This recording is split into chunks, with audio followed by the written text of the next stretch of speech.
자, 오늘 주제는 그렇습니다. 그리스도인이라고 제목을 잡았는데 원래 제목은 우리는 어떻게 그리스도인이 됐는가? 가 오늘 주제입니다.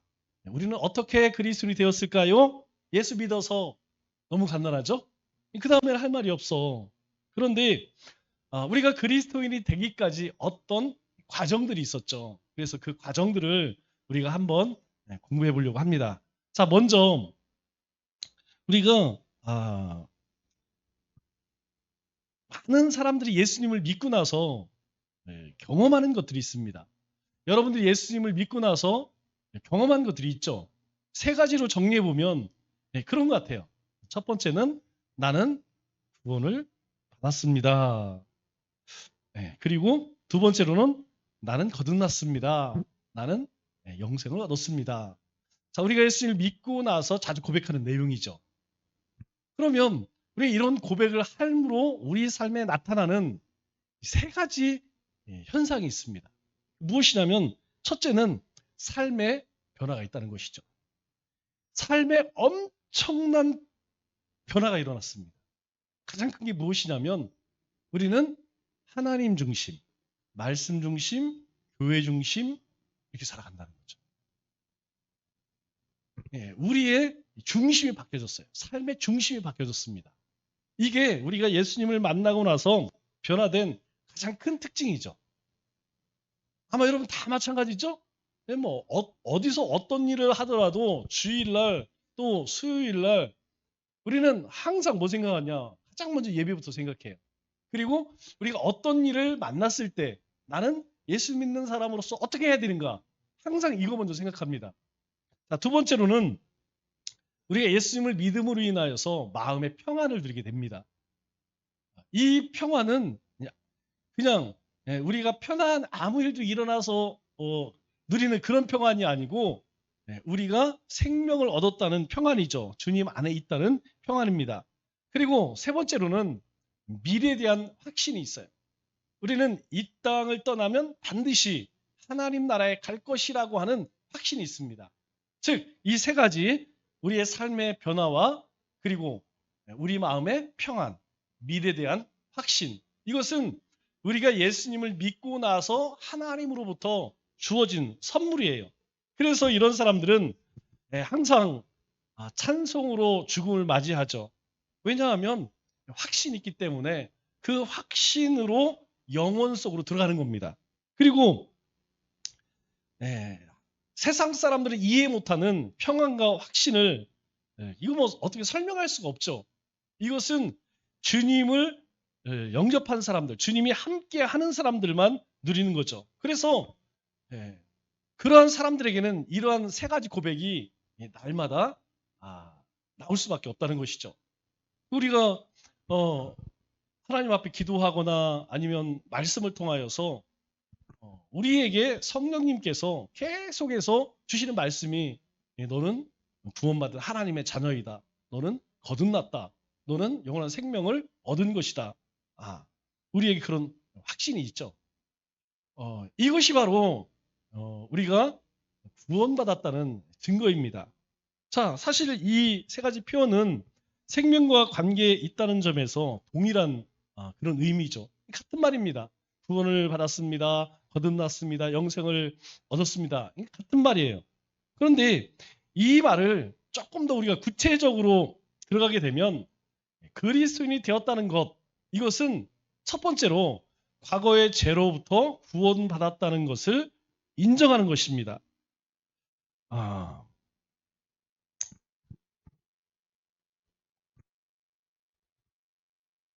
우리가 과거의 죄로부터 구원받았다는 것, 이것은 이전에 나는 죄인이었다는 것이죠. 그런데 어떤 사건으로 인하여서 더 이상 그 죄에 매이지 않게 되었다는 거예요. 두 번째로는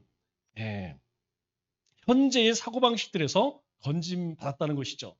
그러면 현재의 사고방식이 뭐죠? 시대의 흐름입니다. 어떤 시대에도 항상 세 가지가 모든 사람들의 삶의 중심이었어요. 육신의 정욕과 안목이 좋으니까 이생이 자라. 돈과 권세와 명예.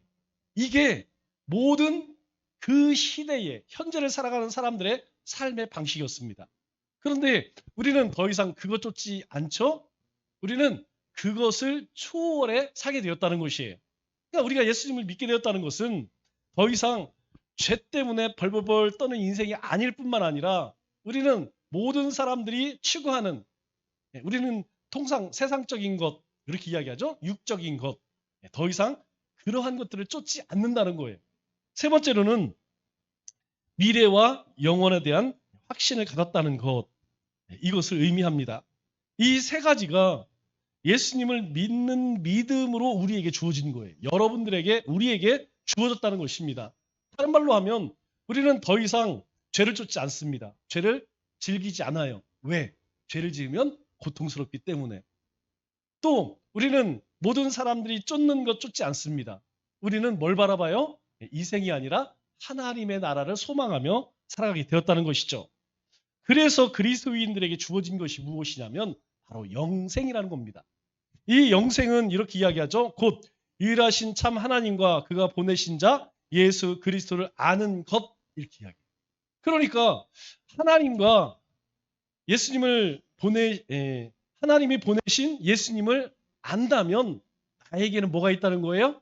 영생이 있다는 것이죠. 내가 그리스도인이 되었다는 것입니다. 우리가 이 땅 가운데에서 담대하게 그렇게 살아가는 이유가 바로 여기 있어요. 우리에게 영생이 주어졌기 때문에. 하나님과 그리고 하나님이 보내신 예수님은 우리는 너무나 잘 알아요. 하나님은 온 세상을 지으시고 우리를 사랑해 주셔서 이 땅에 보내시고 그를 통하여서 하나님의 나라를 우리가 유업으로 얻게 되었다. 그렇기 때문에 앞서 이야기한 것처럼 우리가 참된 평안을 누린다. 제가 믿지 않는 사람들 특징, 가장 큰 특징이 무엇이냐면 굉장히 외로워해요. 혼자 있지를 못해.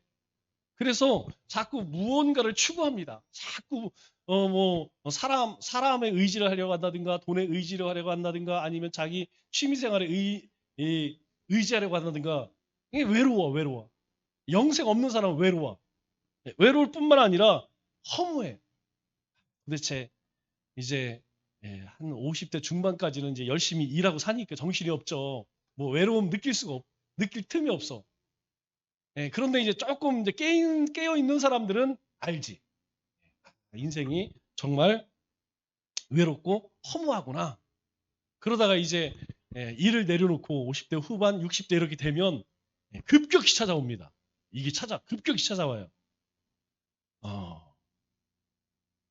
자, 우리가 영생의 확신을 가질 수 있는 것은 바로 우리 안에 예수님이 살아계시다는 증거입니다. 이게 우리 존 칼빈이 그렇게 강조하는 성령의 내적 증거라는 거예요. 성령의 내적 증거. 왜냐하면 종종 우리도 이제 그런 시험이 찾아올 때가 있어요.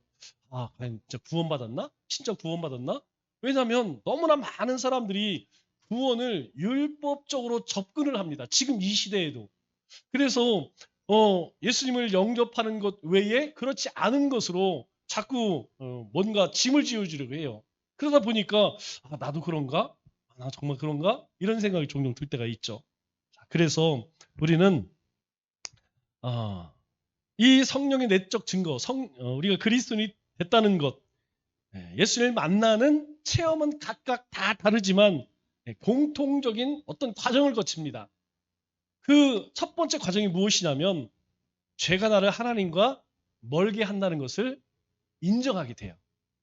이 말은 무엇이냐면 우리가 하나님 말씀에 붙들려 있거나 성령에 붙들려 있지 않고 우리가 죄를 쫓아 살게 되면 점점점 하나님과 멀어지게 돼요. 여러분 말씀을 읽을 때에 말씀이 잘 들어오지 않습니다. 우리가 말씀을 들을 때 말씀이 잘 들어오지 않아요. 우리가 삶의 목적이 잘 보여지지 않습니다. 왜 그러느냐? 바로 하나님과 멀어져 있기 때문이에요. 하나님과 멀어지게 되면 하나님의 임재하심을 앞서 이야기한 존 칼빈이 이야기한 것처럼 성령의 내적 증거가 우리 안에서 이 희미해집니다. 우리가 쉬운 말로 이야기하면 믿음이 떨어졌다, 은혜가 떨어졌다 이렇게 되죠. 그러니까 믿음이 떨어지고 은혜가 떨어지면 첫 번째 나는 증상이 뭐냐? 하나님과 자꾸 멀어지게 된다는 거예요. 그 얘기는 내가 죄에 노출되었다 이 말 같습니다. 어떤 사람이든 나는 죄가 없다라고 그렇게 주장한다 할지라도 우리 요한복음 1장 9절에 뭐라고 이야기합니까? 우리가 우리 죄를 자백하면 뭐 자기 혼자 난 죄가 없어. 나는 의롭게 살아서 착하게 살았어. 그런데 중요한 건 뭐냐면 자기 죄를 고백하지 아니하면 아니 자기 혼자 아무리 뭐 나 의롭다 하면 뭐 할 거예요. 하나님이 인정하지 않으면 소용없는 것이지. 그렇지 않습니까? 그렇기 때문에 하나님 앞에 자백하라는 거예요. 하나님 앞에 고백하라는 겁니다. 그러면 미쁘시고 의로우사 우리 죄를 사하시며 우리 불의에서 깨끗하게 하실 것이요. 이렇게 이야기해요. 우리가 우리의 죄를 고백하면 이런 은혜를 받지만 그렇지 않으면 여전히 하나님과 거리가 멀어질 수밖에 없다는 것이죠. 그러면 우리가 신앙생활을 하면서 종종 그런 느낌이 든다면 빨리 돌아봐야 되죠. 내가 지금 이 하나님의 말씀 가운데에서 어떤 부분에서 멀어져 있는가? 내가 돈 때문에 멀어지고 있는가? 아니면 이 권세 때문에 그런가? 아니면 이 명예 때문에 그런 것이 아닌가? 이거 빨리 찾아봐야 돼요. 그래서 세 가지를 돌아봐야 된다고 그랬죠? 첫째는 원인이 어디냐? 이게 세상으로부터 오는 것이냐? 두 번째, 사탄으로부터 오는 것이냐? 우리의 죄성으로부터 시작되는 것이냐? 우리의 죄성으로부터 내가 죄에 노출되어서 죄를 지어서 하나님과 멀어지고 있는가? 아니면 사탄의 유혹인가? 아니면 내가 세상 즐거움에 너무 빠져 있지 않은가? 이거 원인을 빨리 찾아내지 못하면 하나님과 간격을 좇기 어렵습니다. 이 두 번째로 자, 우리는 어떻게 그리스도인이 됐는가? 두 번째로는 예수님이 날 위해 십자가에서 죽으셨다는 사실을 믿음으로 우리는 그리스도인이 됐어요. 우리가 알고 있는 것은 이거 한 가지죠. 먼저 기억할 것은 죄가 있으면 하나님과 멀어집니다. 그래서 죄 안에 사는 사람은 절대 하나님과 함께하지 못해요. 그게 불신 상태이죠. 그러나 그런 상태였다 할지라도 예수님을 만나면 예수님이 날 위해서 십자가에 죽으셨다는 것을 내가 인정하게 되면 우리는 그리스도인이 됩니다. 그게 성경의 약속이에요. 하나님께서 우리에게 주신 약속입니다. 누구든지 그 사람이 어떤 사람인지 뭐 남녀노소 뭐 지위 고하를 막론하고 또 그 사람이 과거에 어떤 삶을 살았던 그런 거 묻지 않습니다. 지금 누구든지 예수님을 십자가를 믿고 그 복음이 주는 구원과 그 복음을 받아들이면 구원의 축복을 누릴 수 있다는 것이죠. 그래서 사도 바울은 이 예수님의 십자가와 부활을 이렇게 증거하죠. 고린도전서 15장에 내가 받은 것을 먼저 너희에게 전하노니. 사도 바울이 먼저 받은 게 뭐예요? 바로 예수님이죠. 그런데 이것은 누가 증거하느냐? 바로 성경이 증거한다. 이 성경은 뭐예요? 하나님 말씀입니다. 하나님이 보증한다는 거예요. 보증자가 누구냐? 하나님이라는 거예요. 자, 우리가 뭐 대출을 받거나 누구의 돈을 빌릴 때 보증인이 필요하죠? 그런데 그 보증인이 보증할 능력이 없으면 보증이 될 수 없어요. 반드시 보증을 서기 위해서는 뭐 재산이 있어야 됩니다. 땅이 있든지 뭐가 건물이 있든지 뭐가 있어야 돼요. 그거 없으면 보증인 자격이 안 됩니다. 자, 우리가 예수님을 믿어서 십자가의 은혜로 구원을 얻을 수 있다는 그 보증인이 누구냐? 하나님이라는 거예요. 하나님이 보증 섰다는 거예요. 자, 이는 성경대로 예수님께서 우리 죄를 위해 죽으시고 장사되신 바 되었다가 성경대로 사흘 만에 다시 살아나사 이렇게 이야기해요. 그러니까 예수님의 죽으심과 다시 사심 이것을 믿는 믿음으로 우리가 구원을 얻게 되었다는 거예요. 제가 조금 아까 우리 서장로님한테 재밌는 얘기를 들었어요. 여러분, 우리가 사람이 죽으면 장례를 며칠 만에 장례할까요? 3일이지, 3일. 그럼 왜 3일일까? 이틀 만에 하도 수 있고 5일 만에도 할 수 있는데 왜 3일일까? 보통 일반적으로 3일. 자, 가만히 생각해 보니까 첫째는 좀 애국할 시간이 필요해. 이별의 시간이 필요해. 그죠? 사람도요, 갑자기 오늘 이혼해. 그러면 이혼하는 사람은 괜찮은데 이혼 당하는 사람은 그냥 좀 가는 거야. 그냥 멘붕 가는 거예요. 그죠? 그렇기 때문에 어쨌든 사랑하는 사람이 떠났으면 그 떠나 보내는 준비 기간이 필요하다고 생각해요. 그래서 3일. 또 한 가지는 뭐냐? 3일을 두는 또 한 가지 이유는 살아날 수도 있어요. 만약에 이 사람이 실제로 그런 일들 많이 있죠? 그래서 하루 이틀 3일 정도는 기다려줘야 되지 않겠느냐. 왜? 다시 살아날 수도 있어. 그래서 요 두 가지 이유 때문에 3일 장을 치르는 게 아닌가 싶어요. 그런데 나사로는 며칠 만에 죽었을까? 며칠 만에 살아났을까요? 예, 정확하게 하시네. 제가 우리 엊그저께 지난주에 이거 묵상했잖아요. 요한복음. 근데 서장로님이 목사님 자꾸 사흘만이라고 하셔요. 나흘인데 사흘이라고 한 거야. 그래서 제가 사흘하고 나흘하고 이게 좀 착각을 한 것 같아. 예, 나흘인데 하루 이틀 사흘 나흘이죠? 나일은 4일이고 사흘은 3일이에요. 그런데 자꾸 3일 그러니까 아니 목사님이 왜 저러지? 예. 자, 그러면 왜 나사로는 3일이 아니라 죽은 지 사흘 나흘 만에 살리셨을까? 왜 성경은 사흘이 아니라 나흘일까? 예수님은 3일 만에 사셨는데 왜 나사로는 4일일까? 왜 그럴까요? 자, 앞서 이야기한 것처럼 애곡하는 시간과 그리고 다시 살아날 것이라고 하는 기대 때문에 3일장을 치른다고 하면 성경은 나사로가 완전히 죽었다라는 것을 강조하기 위함이 아닌가라는 생각이 들어요. 베드로가 죽게 생겼습니다라고 할 때 베레아에 있을 때 예수님이 아니야, 죽은 게 아니고 자는 거야, 자는 거 이렇게 얘기했잖아요. 그죠? 그렇다면 사람들이 얼마든지 시비를 걸 수 있어. 에이, 나사로가 죽은 게 아니고 잠깐 혼절했던 거야. 그렇다 살아난 거야. 이렇게 우길 수도 있죠. 그래서 성경은 이 나사로가 완전히 죽었다 다시 부활했다는 것을 강조하기 위해서 죽은 지 나흘이라는 나흘 만에 살리지 않았을까 그런 생각을 해봅니다. 자, 세 번째로 우리가 어떻게 그리스도인이 되었는가? 자, 바로 예수님을 나의 구주로 영접하는 결단이 있었기 때문입니다. 놀라운 거죠.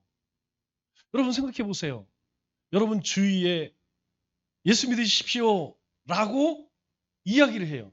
그러면 그 사람들이 죄로부터 멀어집니까? 아니면 십자가를 믿습니까? 아니면 그 사람이 예수님을 나의 구주로 그리스도로 영접합니까? 그런데 우리는 그걸 믿고 결단을 했다니까요. 그래, 이제부터 내 삶의 주인은 구주 그리스도는 내 주인이란 뜻이에요. 주님이 내 삶의 주인이야. 나는 이제 그분 말씀대로 살 거야 라고 결단했다는 거예요. 결국 뭐예요? 우리가 그리스도인이 되기 위해서는 각 개인의 믿음의 결단이 있어야 한다는 겁니다. 다시 말해서 내가 죄인이고 십자가를 지신 예수님 나를 위해서 죽으시고 그리고 그 사망 죽음의 권세를 이기시고 부활했다고 하는 그 주님을 내가 영접해야 된다는 거예요. 영접해야 된다. 그래야만 영생을 선물로 받을 수 있다는 것입니다. 여기서 중요한 것은 무엇이냐면 이것은 철저히 개인의 개인적 결단이라는 거예요. 개인적 결단이라는 말은 다른 말로 의지적 결단이라는 것입니다. 내가 의지를 갖고 내가 마음으로 믿고 입으로 희해야 된다는 거예요. 놀라운 일이죠. 여러분 놀라운 일 아닙니까? 얼마나 많은 사람들이 복음을 들음에도 불구하고 그 사람들은 들은 척도 안 하고 전혀 믿지 않죠. 그런데 우리는 그걸 다 받아들이고 그것을 믿고 다 고백해. 그것도 우리가 매일매일 고백해요. 우리가 우리가 이렇게 성경을 읽으면서 또는 우리의 삶 속에서 매일 고백되어지는 게 뭐냐면 바로 이거예요, 이거. 주님이 길이요 진리요 생명이십니다. 주님이 부활이시고 생명이십니다. 이 고백이라니까요. 우리가 오늘까지 도마까지 해서 6명 돌아봤죠? 안드레, 그리고 가룟 유다, 그리고 야고보, 요한, 빌립, 도마. 여러분 이제까지 6명 정도 이렇게 우리가 제자들을 보면 이제 조금씩 공통점이 나와요. 공통점. 이들이 어떤 사람이었는가, 그리고 어떤 과정을 거쳐서 어떻게 생을 마쳤는가, 이제 공통점이 좀 나오죠. 제가 느끼는 게 뭐냐면 참 이 사람들 참 우리랑 다를 바가 아니 우리보다도 더 못한 것 같다라는 생각이 들어요. 보면 한심해. 한심할 때 많습니다. 정말 이게 우리가 이게 구어체로 써놔서 그렇지 만약 이 성경을 우리가 평상시 말하는 글이 아니라 구어체로 만약에 바꿔놓는다고 하면 전 상식 이하예요. 상식 이하. 대부분 그렇습니다. 그런데 보세요. 그들이 하나같이 어떤 것을 계기로 다 바뀌죠. 그게 뭡니까? 죄를 철저히 미워하고 예수님의 십자가를 받아들이고 다 그들 가운데에 이 주님을 나의 구주, 나의 주님, 나의 하나님 이렇게 다 고백이 있다는 거예요. 공통점. 그리고 나서 사람들이 180도를 알려집니다. 그냥 이 사람들이 다 그냥 완전히 다 순교자가 돼버려요. 여러분 2005년 전인가요? 북한교회가 엄청 시끄러졌었죠. 그죠? 여러분 그때 왜 그런 문제가 생긴지 알아요? 그때 문제가 도마 얘기. 도마가 가야국에 와서 했다는 실제로 보니까 바위에 이렇게 써놓고 여러 가지 근거들이 있어요. 성경이 없기 때문에 그냥 그런 설이 있다 이런 거지 그게 그렇다라고 할 수는 없죠. 중요한 건 뭐냐면 여러분 히말라야 산맥을 넘어와서 첸나이까지 인도에까지 그 당시 인도, 중국, 우리나라까지 다시 다 실크로로 연결돼서 무역로로 그랬다면 그럴 수도 있겠다. 그렇게 도마가 전했던 복음이 중국을 거쳐 우리나라까지도 올 수도 있었겠다. 그런 생각이 들기를 하더라고요. 어쨌든 간에 이 내가 의지적 결단으로 영접하지 않으면 그리스도인 될 수 없습니다. 그래서 반드시 물어봐야 돼요.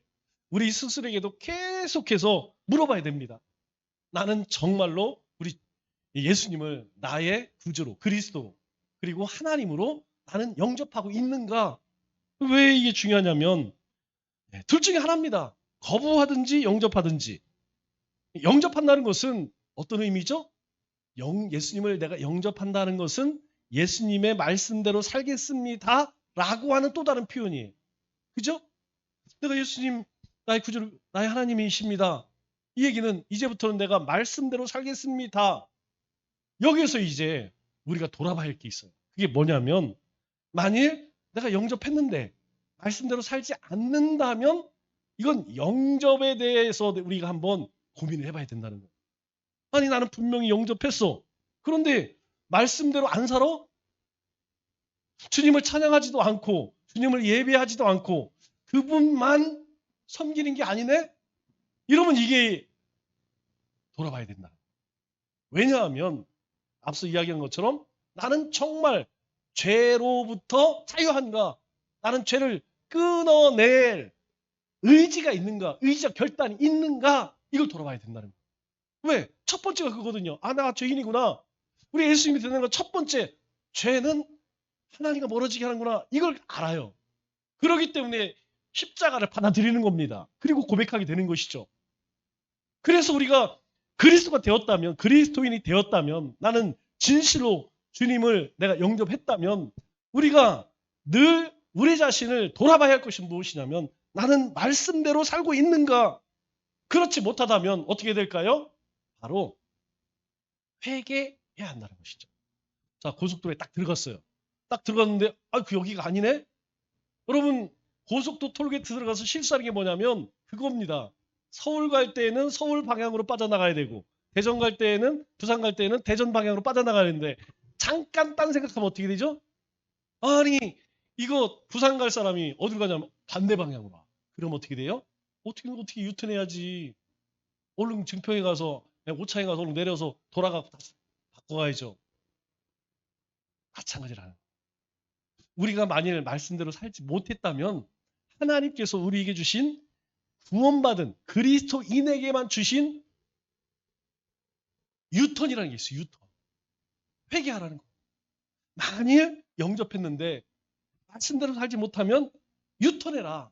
그것을 성경은 순종하는 삶이라고 이야기합니다. 순종하라는 거예요. 그게 순종이라는 거예요. 우리가 말씀대로 그냥 그렇게 다 살 수 있습니까? 누가 그렇게 살아요? 그러나 살지 못할 때에 돌이키는 것, 그게 순종의 삶이라는 거예요. 자, 그렇다면 이제 중요한 결론이 나오죠? 이런 참 신앙만이 우리를 영생으로 인도한다는 것입니다. 이게 중요해요. 참된 신앙만이 우리를 영생의 길로 인도하신다는 거예요. 만일 참된 신앙으로 살지 못하면 영생의 길로 가지 못할 수도 있다는 거예요. 그것을 예수님은 우리에게 주여 주여 부른다고 해서 다 구원받은 것이 아니요. 성전의 마당들만 왔다 갔다리 이렇게 표현합니다. 자, 그럼 정리하겠습니다. 자, 첫 번째, 죄는 우리를 하나님으로부터 멀어지게 합니다. 그렇기 때문에 우리는 매일매일 하나님 말씀 앞에서 내 자신을 돌아봐야 돼요. 저는 우리 성도님들에게 마지막 제가 신학의 끝판왕 정말 바라는 게 그겁니다. 여러분들이 정말 자유함을 얻는 것. 어떤 의무감 때문에 예배드리는 것이 아니고 의무 때문에 기도하는 것이 아니고 의무 때문에 전도하는 것이 아니고 전도하는 게 너무 좋아. 편해. 찬양이 너무 편해. 예배가 너무 편해. 여러분 이게 자유함 아니겠어요? 우리가 대표 기도를 어떤 순서를 맡으면 되게 부담이 많이 되죠. 그럼 막 어떤 부담감 때문에 신앙생활하는 게 아니고 그 자체가 즐거운 것. 이 죄로부터도 마찬가지예요. 내가 이거 죄 짓지 마야지. 아우 죄 졌어. 나 어떻게 해. 막 이렇게 늘 막 벌벌 떠는 인생이 아니고 우리가 그 모든 것들을 이렇게 초월할 수 있는 자 십자가가 우리를 다시 예수님 하나님께로 인도합니다. 여러분 십자가를 늘 붙들어야 돼요. 십자가가 우리 신앙의 한 중심에 있습니다. 마지막으로는 믿는 믿음으로 영접함으로 우리가 그리스도인이 되었습니다. 자, 우리가 함께 기도할 때에 우리 찬양하고 기도할 때에 이렇게 잠깐 시간이 좀 지났기 때문에 이 세 가지만 놓고 기도하겠습니다. 구원의 은혜에 감격하셨으면 좋겠어요. 여러분 우리가 그리스도인이 되기까지 이 모든 일 위에 뭐가 있어요? 하나님의 은혜가 있어요. 하나님이 우리에게 은혜를 주셨기 때문에 이게 죄구나. 주님이 나 때문에 십자가를 지셨구나. 주님이 나를 사랑하셔 자녀 삼으셨고 이거 알아요. 제가 엊그저께 새벽에 그 얘기했습니다. 여러분 감기가 걸리면 막 머리가 아프고요, 몸살이 나고 기침이 납니다. 그런데 감기라는 것을 모르면 어때요? 사람 아이고 나 머리가 아프지, 기침이 나지. 그래서 어떻게 하냐면 두통약을 먹고 감기약을 몸살약을 먹어요. 내가 이게 왜 머리가 아픈지, 왜 기침이 나는지, 왜 몸살이 나는지를 알기 위해서는 어디로 가야 되죠? 예, 병원 가서 의사를 만나야 됩니다. 의사를 만나서 감기 때문에 감기 바이러스가 들어와서 머리를 아프게 하는 겁니다. 아유, 몸살이 나는 거고요. 기침이 나는 겁니다. 이거 모르면요. 그냥 우리는 왜 머리가 아프지? 왜 기침이 나지? 똑같아요. 우리 신앙생활을 우리가 믿음의 삶을 살다 보면 우리 마음 가운데 떠나지 않는 어떤 근심도 있고요. 상처도 있고 아픔도 있고 괴로움들이 있어요. 왜 그것들이 떠나가지 않을까요? 그것들이 왜 우리 이 짐처럼 우리를 짓누를까요? 그것만 바라봐서는 해결이 안 됩니다. 뭘 봐야 되냐? 하나님의 은혜를 볼 수 있어야 돼요. 하나님께서 나에게 베푸신 구원의 은혜 안에 들어갈 때에 내 삶의 모든 문제가 해결되어져요. 의사가 그거 감기 바이러스 때문에 머리가 아픈 겁니다. 그렇게 우리에게 가르쳐줘야 우리가 알듯이 우리가 눈에 보이는 것만 봐서는 몰라요. 하나님의 은혜가 임해야 된다는 거예요. 하나님의 은혜가 그 은혜를 우리가 깨달아야만 우리가 죄를 이길 수 있습니다. 내 힘으로 여러분 절대 안 됩니다. 내가 이번 주 가서 누구를 사랑해야지, 내가 어떻게 해야지, 내가 하나님 앞에 이렇게 해야지. 작심삼일. 세상 못 이깁니다. 우리 자신조차도 이길 수 없습니다. 하나님의 은혜가 임해야 된다는 거예요. 그래야만 일어나 빛을 발할 수 있는 거예요. 우리 같이 찬양하고 함께 기도하겠습니다.